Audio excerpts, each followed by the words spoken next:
เดี๋ยวคือบอกคุณหมอเนี่ยวันนี้นะคะนายจ้างคะรู้ไหมออกอะไรกับเสื้ออะไรคะ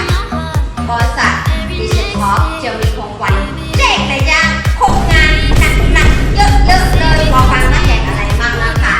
ปีนี้สิ้นปีนะคะสิ้นปีนี้เลยไม่ว่าจะประมาณธันวาค่ะเราจะมีของขวัญมอบให้ลูกค้านะคะเช่นโทรทัศน์เครื่องซักผ้านะคะแล้วก็ตู้เย็น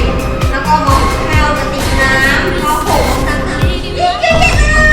ดังนั้นลูกค้าที่ทำเอกสารกับคุณแอนไม่ใช่ได้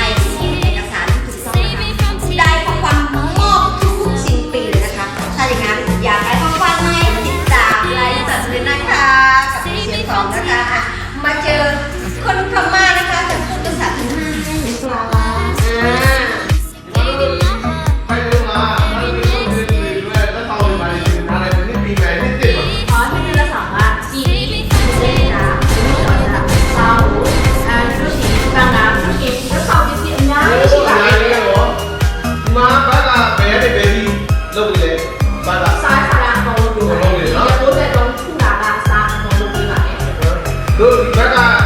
နေကနေတော့သွေးစစ်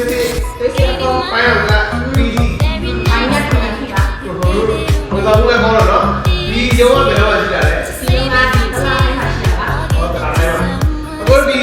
ပရိုထားတယ်လို့လက်စစ်ကိုဒီ